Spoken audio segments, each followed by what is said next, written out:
More snow heading into parts of central and eastern Kentucky. I'm Chief Meteorologist Chris Bailey tracking the latest call for snowfall on the way. A Woodford County barn fire kills 6 horses. It's been another day with no water for people who lost service because of the winter storm.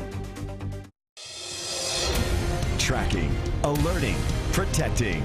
This is WKYT News at 5. It's not over. We're tracking more snow for parts of our area tonight. The blast of winter at the same time that many communities are still trying to recover from last week's storm. We begin with WKYT Chief Meteorologist Chris Bailey and a look at what's ahead for us. Chris? Yeah, snow blanketing the bluegrass states still from last week's nasty snowstorm and then subsequent snow makers. Now we got another one heading into parts of the region now. Winter weather advisory out for southern and southeastern Kentucky. A lot of the counties that you see shaded in the blue, an inch, maybe upwards of 3 or 4 inches of possibility in some of these areas, especially for those counties that border Tennessee and Virginia. That will arrive as we go into late this evening. I think most of that is between 8 and midnight now, getting into southern Kentucky, and then after it'll try to make a little farther northward drift. It'll move through rather quickly tonight, limiting the accumulations, but anywhere from 1 to as much as 4 inches of snow will be a possibility. And again, I'm seeing some data late this afternoon, even radar suggesting that may try to inch just a little farther to the north. We'll keep a very close eye on that. Northern parts of the area probably shut out this go around, but a very close call across the Lexington Metro and getting in on at least a little very light accumulation. I've got this area, kind of the buffer zone between nothing and the 1 to 3, 4 inch snows across southeastern Kentucky with a coating to an inch. And again, some of that may sneak a little farther north or south, depending on exactly where that back edge of the snow line decides to set up. But as of now, yeah, I'm pretty comfortable with that forecast. May edge it a little farther north here before the shows are complete. Here's the storm system coming out of Louisiana. A ton of moisture coming up and over that system. So snow's breaking out now into parts of Tennessee, and it won't be long before we see southern Kentucky getting in on the act. Guys, this is all part of a very busy weather pattern that just keeps on keeping on, and we'll track it into early March when I come back in a few minutes. All right, Chris, thank you. Firefighters had to battle the cold and snow as they tried to stop a barn fire. 6 horses died in the fire at Chanticleer Farm in Woodford County this morning, and this is Sky First video of that scene. You can see snow surrounding the still smoking building. Not a lot left of it. WKYT Sam Smith has more from the scene and our top story at 5. The property owners here have not said much about this fire, but investigators say 2 barns caught fire and there was almost a third. Chanticleer Farm is a well-known horse farm in the area, and it was owned by a Saudi prince. Several of its horses have competed in the 2007 Breeders' Cup. The Woodford County Fire Department was called to the farm on Aiken Road around 6 o'clock this morning. They say a horse barn made out of wood collapsed, and there were 6 horses inside. The heat from that fire was so hot, another wooden barn caught fire too. The second barn was used to store hay. A third barn with fuel inside was in danger of catching fire. Officials were able to keep the flames contained to just the 2 buildings. There's no word on the cause at this point. Well, it could have been a disaster. We had to stay back from it, of course, keep our men safe, put a stream on it, and kept them cool until the fire burned down enough that we could get it out. Fire officials say there was nothing they could do to save the lives of those horses. In Woodford County, Sam Smith, WKYT. And fire crews had another challenge. They say there was not a fire hydrant near that barn, so water needed to be shuttled from the nearest hydrant that was a half-mile away. Water remains in short supply in several counties because of the winter weather. In Estill County alone, about 2,000 people still have little or no water service. WKYT Sean Moody shows us what's being done to help people and get faucets flowing again.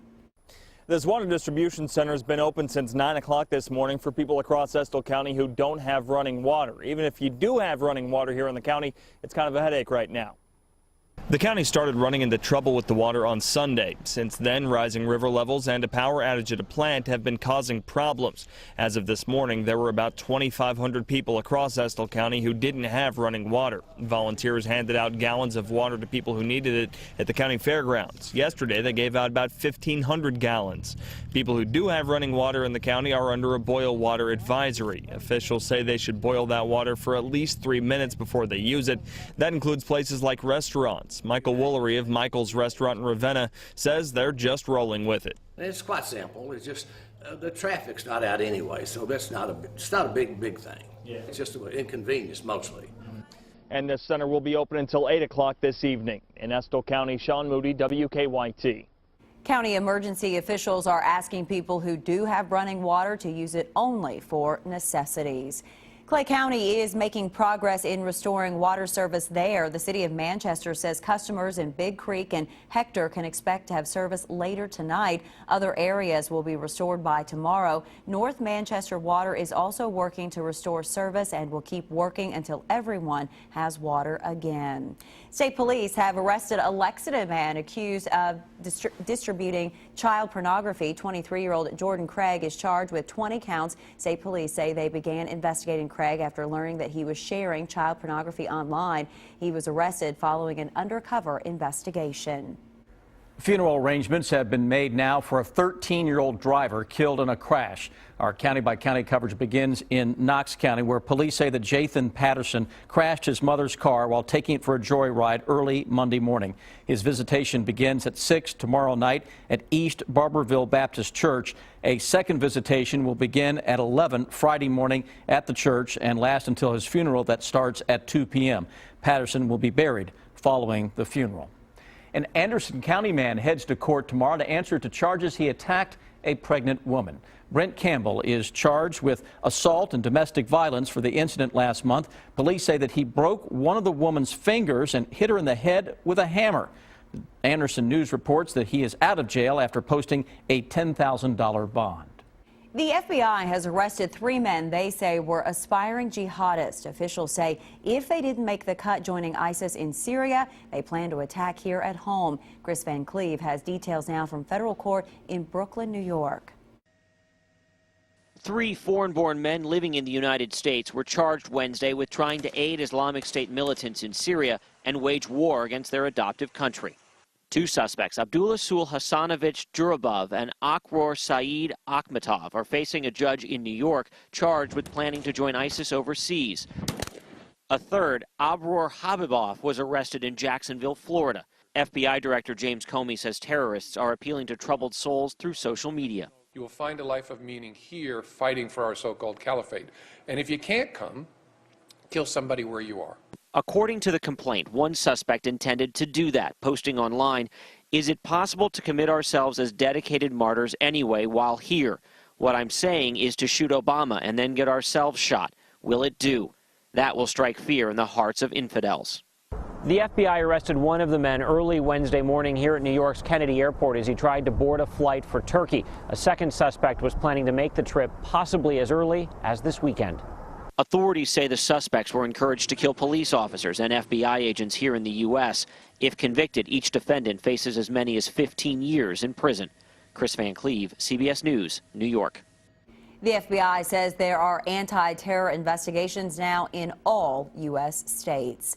Well, switching gears now, the regular season is starting to wind down for the Wildcats. That's right. The Cats playing the first of their final 4 games tonight at Mississippi State. WKYT's Rob Bromley's here with a preview. Hey, Rob.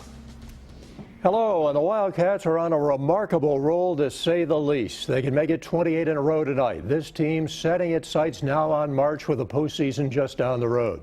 Now, the Cats need the Harrison twins to be at their best next month. They both put together a good game last weekend against Auburn.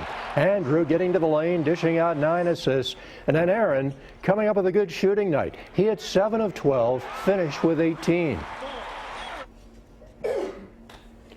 All right, the Cats play in Starkville tonight, 7 o'clock tip-off. It'll be on the SEC Network. Coming up in sports, Cal talks about his players. And he also talked today about Derrick Rose, who he coached at Memphis and is dealing with yet another injury. I'll have that just a little before 6. Rob, thank you. And the Cats play again Saturday when Arkansas comes to Rupp Arena. Federal investigators have started looking into a train crash that injured 30 people. What they've found so far. You may find this surprising, but you can eat too healthy. More on a growing eating disorder in Better Living. And a teenager finally back home months after surviving a terrible ATV crash. We have an update on his recovery on WKYT News at 5:30.